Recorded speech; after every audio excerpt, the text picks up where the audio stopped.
চুলিৰ সমস্যাই চিন্তাত পেলাইছে নেকি আপোনাক? আপুনিও বিচাৰে নেকি ঘন আৰু দীঘল চুলি? ঘন আৰু দীঘল চুলি আমাৰ সকলোৰে প্ৰিয়, হয়তো আপোনাৰো। বিশেষকৈ চুলিৰ ক্ষেত্ৰত মহিলাসকল অধিক সচেতন হোৱা পৰিলক্ষিত হয়। আপোনাৰ চুলিকোছা ঘন, মজবুত আৰু কেনেকৈ সুন্দৰ কৰিব আপুনি? আহক আজি আমি আপোনাক দিম সুন্দৰ চুলিৰ কিছু গোপনীয় টিপছ। চুলি ট্ৰিম। নিয়মিতভাৱে চুলি ট্ৰিম কৰাটো আমাৰ চুলিৰ বাবে অতিকৈ প্ৰয়োজনীয়। ই চুলিৰ মূৰ ফাটি যোৱা সমস্যা ৰোধ কৰিব পাৰে। চুলিৰ মূৰ ফাটি গ'লে ই চুলিকোছা দুৰ্বল কৰি পেলায়। দীঘল চুলিৰ মূৰ ফাটি যোৱাৰ প্ৰৱণতা বৃদ্ধি পালে ইয়াক অতি সহজেই নিয়ন্ত্ৰণ কৰাটো অতিকৈ গুৰুত্বপূৰ্ণ। নহ'লে চুলিকোছা নিস্তেজ আৰু ক্ষতিগ্ৰস্ত হৈ পৰিব পাৰে। কণ্ডিশ্যন কৰক।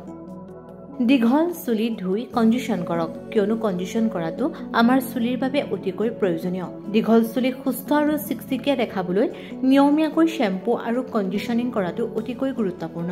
তেলীয়া দীঘল চুলিয়ে মলি আকৰ্ষণ কৰে, সেইবাবে নিয়মীয়াকৈ পৰিষ্কাৰ কৰাৰ লগতে চুলিকোছা কণ্ডিশ্যনিং কৰাটো আমাৰ বাবে অতিকৈ গুৰুত্বপূৰ্ণ। ক্লিনজিং, কণ্ডিশ্যনিং আৰু ডিপ কণ্ডিশ্যনিঙৰ ফলত চুলিকোছা আৰু অধিক মজবুত হোৱাৰ লগতে চিকচিকীয়া হৈ পৰিব পাৰে।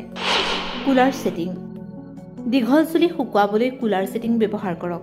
গৰমৰ ক্ষতি কম কৰিবলৈ আপোনাৰ হেয়াৰ ড্ৰায়াৰৰ তাপ কমাই দিব লাগে। আটাইতকৈ গৰম ছেটিঙত কেতিয়াও শুকুৱাব নালাগে। এনেকৈ নিজৰ চুলিৰ যত্ন লওক, আপোনাৰ চুলিকোছাও হৈ পৰিব ঘন, মজবুত আৰু দীঘল।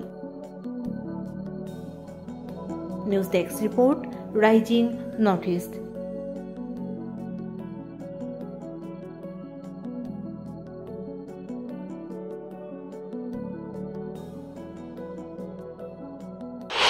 চুলিৰ সমস্যাই চিন্তাত পেলাইছে নেকি আপোনাক? আপুনিও বিচাৰে নেকি ঘন আৰু দীঘল চুলি? ঘন আৰু দীঘল চুলি আমাৰ সকলোৰে প্ৰিয়, হয়তো আপোনাৰো। বিশেষকৈ চুলিৰ ক্ষেত্ৰত মহিলাসকল অধিক সচেতন হোৱা পৰিলক্ষিত হয়। আপোনাৰ চুলিকোছা ঘন, মজবুত আৰু কেনেকৈ সুন্দৰ কৰিব আপুনি? আহক আজি আমি আপোনাক দিম সুন্দৰ চুলিৰ কিছু গোপনীয় টিপছ। চুলি ট্ৰিম। নিয়মিতভাৱে চুলি ট্ৰিম কৰাটো আমাৰ চুলিৰ বাবে অতিকৈ প্ৰয়োজনীয়। ই চুলিৰ মূৰ ফাটি যোৱা সমস্যা ৰোধ কৰিব পাৰে। চুলিৰ মূৰ ফাটি গ'লে ই চুলিকোছা দুৰ্বল কৰি পেলায়। দীঘল চুলিৰ মূৰ ফাটি যোৱাৰ প্ৰৱণতা বৃদ্ধি পালে ইয়াক অতি সহজেই নিয়ন্ত্ৰণ কৰাটো অতিকৈ গুৰুত্বপূৰ্ণ। নহ'লে চুলিকোছা নিস্তেজ আৰু ক্ষতিগ্ৰস্ত হৈ পৰিব পাৰে। কণ্ডিশ্যন কৰক। দীঘল চুলি ধুই কণ্ডিশ্যন কৰক, কিয়নো কণ্ডিশ্যন কৰাটো আমাৰ চুলিৰ বাবে অতিকৈ প্ৰয়োজনীয়। দীঘল চুলি সুস্থ আৰু চিকচিকীয়া দেখাবলৈ নিয়মীয়াকৈ শ্বেম্পু আৰু কণ্ডিশ্যনিং কৰাটো অতিকৈ গুৰুত্বপূৰ্ণ।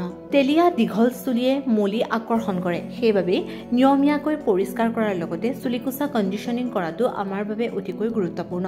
ক্লিনজিং, কণ্ডিশ্যনিং আৰু ডিপ কণ্ডিশ্যনিঙৰ ফলত চুলিকোছা আৰু অধিক মজবুত হোৱাৰ লগতে চিকচিকীয়া হৈ পৰিব পাৰে। Cooler setting. দীঘল চুলি শুকুৱাবলৈ কুলাৰ ছেটিং ব্যৱহাৰ কৰক। গৰমৰ ক্ষতি কম কৰিবলৈ আপোনাৰ হেয়াৰ ড্ৰায়াৰৰ তাপ কমাই দিব লাগে। আটাইতকৈ গৰম ছেটিঙত কেতিয়াও শুকুৱাব নালাগে। এনেকৈ নিজৰ চুলিৰ যত্ন লওক, আপোনাৰ চুলিকোছাও হৈ পৰিব ঘন, মজবুত আৰু দীঘল।